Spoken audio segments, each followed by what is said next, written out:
Welcome to Cake on Tuesday, where we spotlight the rule breakers, the underdogs who refuse to listen when everyone said it won't work. I'm Elizabeth Bieniek, and for the next 20 minutes, we're diving into another disruptive innovation story that proves sometimes the craziest ideas change everything.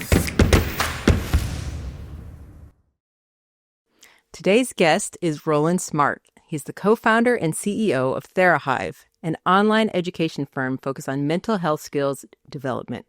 Among a huge variety of other things, Roland is no stranger to innovation. He combines creativity and analytics to bring disruptive products and services to market. This is also how we met, through an innovation forum. Roland, welcome to the show.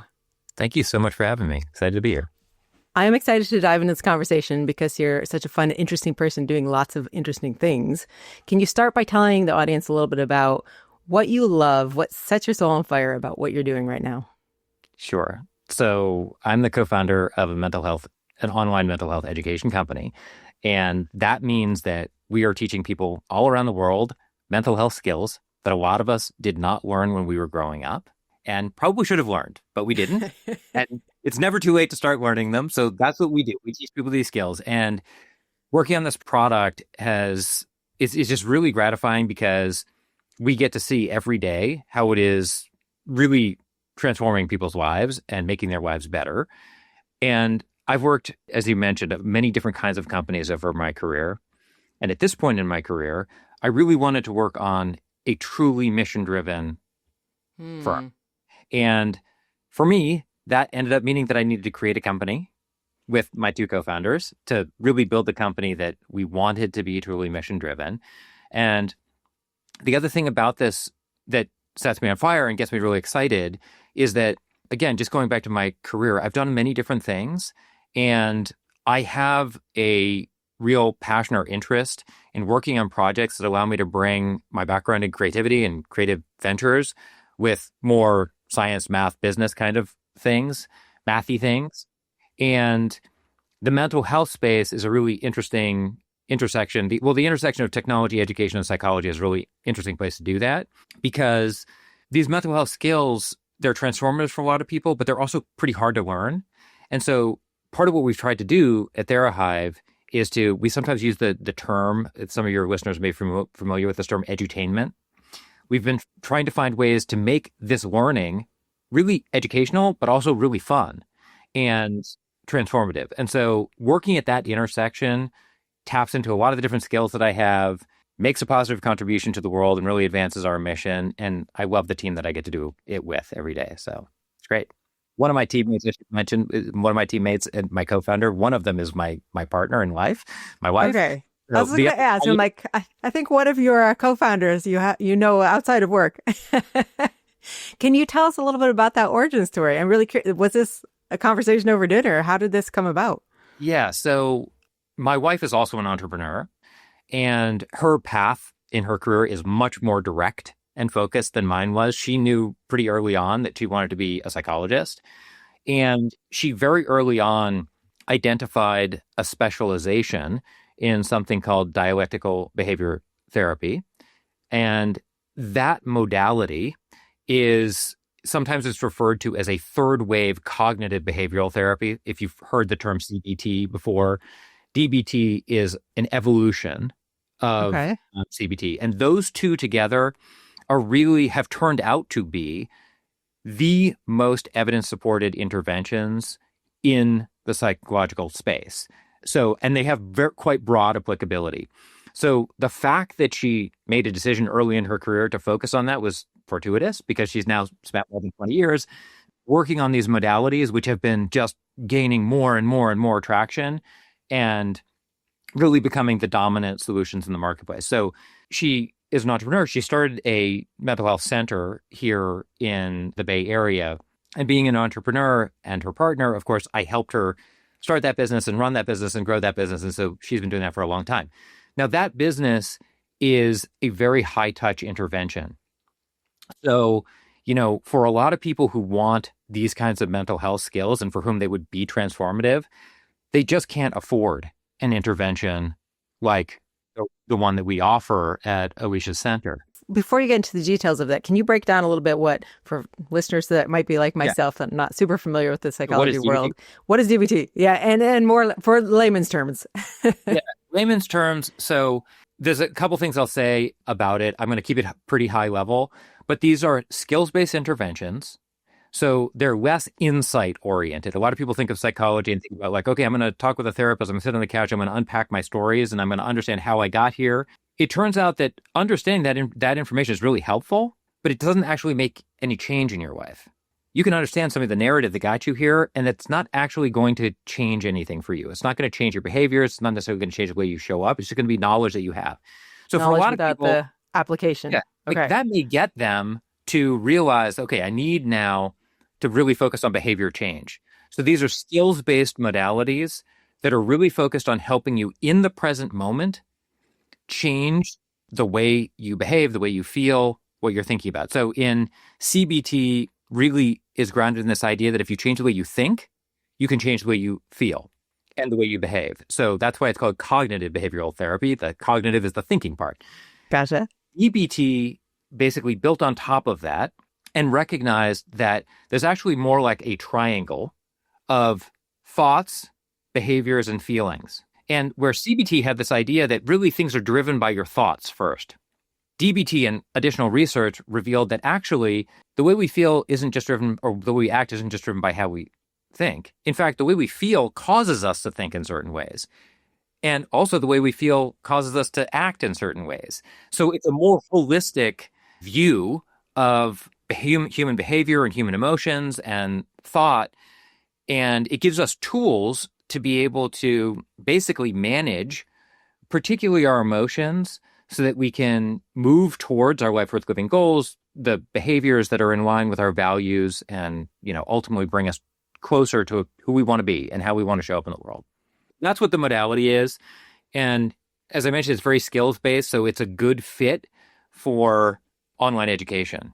We can reliably teach these skills to people. They can put them into their daily life and they can really see meaningful changes. Our goal with TheraHive was basically to make the kind of life change that is available through my Life Center and for people who can afford a really high touch intervention. We want to make that accessible, much more affordable and much more accessible to anybody in the world. And the fact that it's grounded in these skills made it, that is possible. It can be done. And so that's the challenge that we've taken on at TheraHive, is basically to how do we make this modality much more accessible to the general public so anybody can do it? What is the experience as a student in the course? Yeah. And so I want to go back to this concept of edutainment. And if you look at CBT and DBT, one thing I should just say right up front is that all of the information, all of these skills, it's all available online. You don't need TheraHive to learn the skills. You don't even need to talk to a psychologist to learn the skills. All the information is online. The problem that people have in integrating the skills into their life, it's not just having the information. Having the information is not enough. Most people, to learn things, they need structure. They need a place to show up. They need to, like, a really engaging way to get the information. They need to be able to ingest it in a way that allows them to learn, do, practice it, and then we like to say teach. So that in medicine, there's this common learn one, do one, teach one. And so our program provides opportunity to do all those three things. And it's through doing those three activities that you really integrate these skills into your life. So our program is what's called a blended learning program. Okay. That means that each week in our program, students do about an hour to an hour and a half of self-paced work. And that self-paced work is, there's some written material there. There's a lot of instructional video. There's case study videos. There's animations that explain the concepts. There are interactive experiences where this is where the AI gets in, where we have practice partners, where we use AI in our program pretty differently than it is in almost any other program, where we teach you a skill. So I talked about learn one, do one, teach one. So we teach you the skill, you practice the skill, and you share what's called a home practice report with us. So how did it go? Self-reflect on how the practice went. And then you engage with one of our AI practice partners where you're going to teach it or that character how to do the skill. So now you become the teacher. And so our AI character, basically, they're in a situation where they need to use the skill, and they may be emotionally in a state where they're pretty flustered, or they're at a pretty high level of distress. And our student then needs to walk that individual through using the skill in a situation like that, which is, a lot of the time that's when we need to use skills, right? So through Yeah. that work of different kinds of experiences in the self-paced content, they really learn the skill, practice the skill, start integrating the skill. And then the second part of our program is that each week you join a live group with, on average, 8 other students, and you practice a skill together. Then you do what's called home practice review, where these students are sharing their experience using the skills that they learned that week. Usually it's 2 skills. And they're learning from each other, and they're teaching each other, and they're going on this journey together through the arc of the program. And that social component is really important, because when you learn these skills, like most of the time when we use these skills, we're doing it in social settings. That's not to say that sometimes we use these skills on our own, but most of the time we're social creatures. We're at work. We need to engage with our colleagues. We need to get our needs met. We need to help them accomplish their goals. Like, all those interactions lead to or require that we have interpersonal effectiveness skills, so that we can navigate, that we have emotion control, that we're emotionally understanding and perceptive of who the people we're interacting with, what they're going through too. And we need to integrate all that.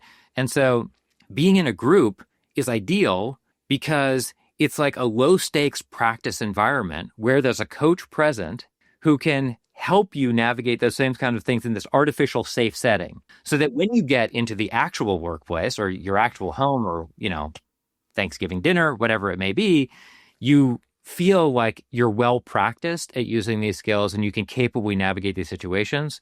We see basically group as kind of being like the shallow end of the pool. We're giving people low stakes opportunities to practice these skills. So then they get a little deeper into the pool, they're comfortable, and they can use them in real life. So it sounds like this can be very customizable to the learner, because you can dial up or dial down the level of frustrated person you're trying to teach, or making increasingly more challenging scenarios. How customizable is it? Okay, so I would say that we serve a pretty diverse population of students.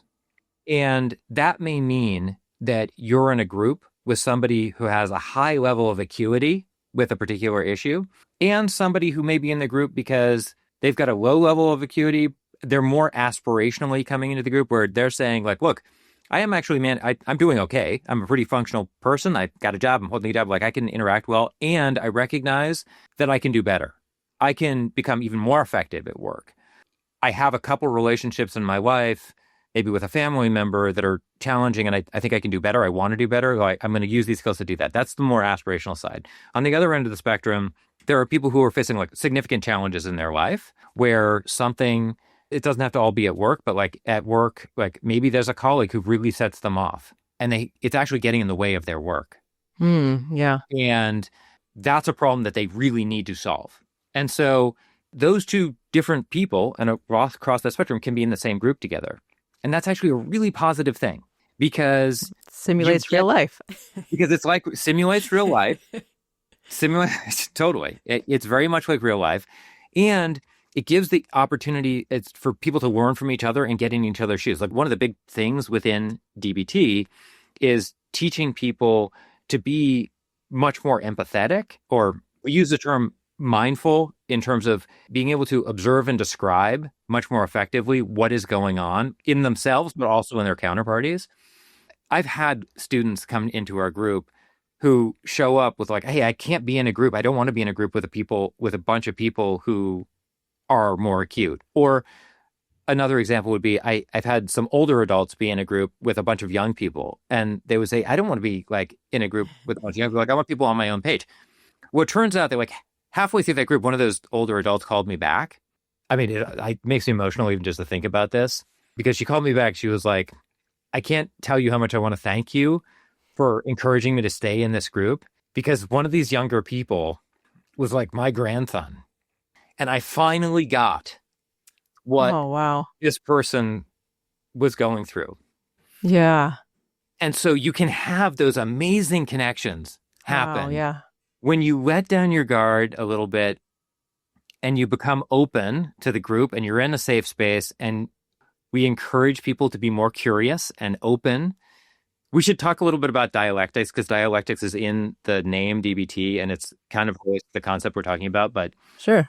when they can be more open to different perspectives, walls can really come down. So really powerful stuff. Giving a way to apply and use in real time. I can see why this is your passion project now. This is the thing you're focused on, and that's Yeah. awesome. You wanted to talk a little bit more about the D part. Did you want to get into that now?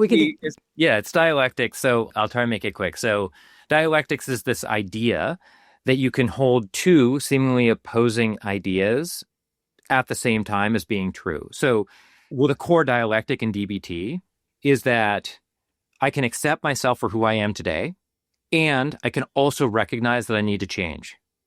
And so that if you can't accept yourself for who you are today and have empathy for yourself, it's almost impossible to change. And so we have a great video on our website, which people love, all about dialectics, that I would just recommend. If you want to learn more about dialectics and the value of dialectics, it really is a powerful tool for dissolving what might seem like an unreconcilable disagreement. It really helps us get in somebody else's shoes and understand how it is that they have that perspective. And yeah, it's very, very powerful. So I would encourage your listeners, if you're interested in learning about dialectics, check out, it's a 4-minute video, and I get feedback all the time from people that, wow, it really changed the way that they think. And in this political climate in which we live, which is very polarized right now, dialectics is a really, really important skill to help people talk to each other. Absolutely. I have to ask you a Cake on Tuesday question about, you're working on things that are really hard, really serious. They're major life impacting issues. I talk on Cake on Tuesday a lot about the power and importance of celebration. And especially when we're doing hard things, especially when we're doing painful things, how important it is to celebrate that journey. How do you celebrate, personally or with TheraHive? Yeah, I mean, I celebrate in lots of different ways. I would say I have a gratitude practice. One of the things that I do with everybody at the company is every Friday, which is today. I haven't written my gratitude message yet, but I will be writing the team. Still time. There's still time. I'll be writing a message to the team about what I have gratitude for today.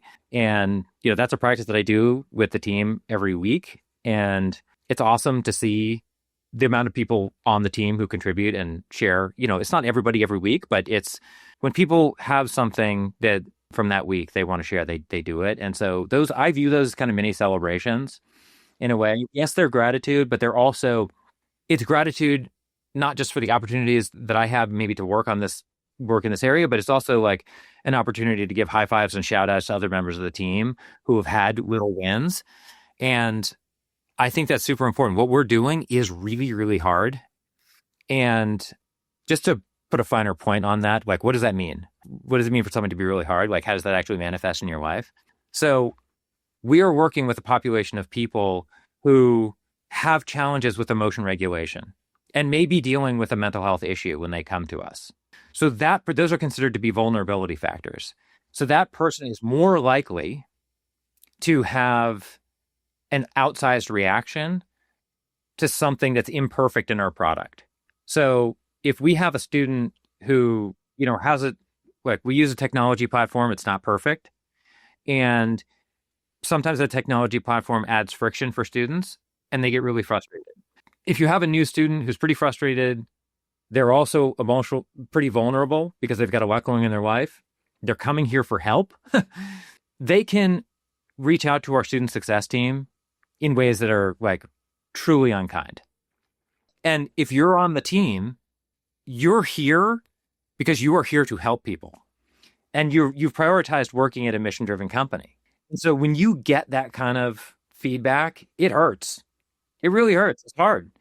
And so I think being able to celebrate and have the gratitude and remind ourselves why we're here, and to have a little bit of Teflon so that those moments don't get in our way is really, really important. So I see the there's actually a skill in DBT called self-soothe. There's a bunch of DBT skills that we can use to protect ourselves, but I do think this idea of expressing gratitude and highlighting the amazing things that we do get to accomplish in the week is a great way of insulating ourselves, or at least filling our cup so we have more emotional capacity to be able to tolerate some of those more challenging moments. I love that way of baking it into the company culture of that's something you do on Fridays. And as the CEO of it, you are doing it too. You are setting the tone for it. So you're modeling that. I think that's great. Oh, it's fantastic. In a minute, I want to give you a chance to tell people where they can find out more about TheraHive. But before we jump there, can you tell us what you're most excited about next? Yeah. What am I most excited about next? That's a really great question. We're having this conversation in December. So we're already doing some of our planning for 2026, and I'm thinking a lot about what we're going to do in 2026. So we talked a little bit about the AI practice tools that we've developed. I don't think that you can be an innovative company today without thinking pretty hard about how you're going to integrate AI into your solution. And I think in the case of TheraHive, our core hypothesis is that groups are absolutely critical for achieving the outcomes that we want. So just want to be clear, I don't ever think AI is going to replace the need for the group portion of our program. And I think I'm really excited about exploring how we can use AI in the context of a very human-centric program to support our students and help them. And I would say, just related to that more generally fits under the umbrella of, I'm really excited to continue investing in our student experience. We've taken a very pragmatic approach to, when we started, we're a bootstrap firm, so we didn't raise a bunch of money. I'm investing my own money here and the money of some friends and family. So we're very cautious about how we spend. And, I wrote this book called The Agile Marketer. We're taking a very agile approach and trying to make sure we don't get over our skis in terms of spending. So that has meant that when we started this, before we had product market fit, we built everything with kind of off-the-shelf tools. And as a consequence of that, the student experience isn't as great as I would like it to be. It's a lot better than I think the alternative, but it's still my vision as a designer, as a creative person. I have a lot of ideas I'm really excited about. I can really see so many different ways in which I could make the experience even better. And so I think 2026 is going to be a year where we think about AI, and more broadly, we think about how can we really make that student experience as great as it can possibly be so that we can maximize the outcomes for our students and, frankly, make it easier for new students to learn about us and get into the program. Yeah, well, that makes sense. So if people want to follow you on this journey and see how it's coming along, if they want to learn more about TheraHive, where do they go? What's the best way to do that? You can always reach out to me on LinkedIn and just visit TheraHive.com and learn about the program. And yeah, happy to connect with anybody who's interested. Excellent. Check out his company. Check him out on LinkedIn. Roland Smart, everybody. Thank you so much, Roland, for being here. Thank you for the opportunity. Thanks for joining another Cake on Tuesday celebration of beautiful disruption. Please share it, review it, and find more innovative stories at podcast.cakeontuesday.com. I'm Elizabeth Bienyik. Be bold, stay curious. Now go have some cake.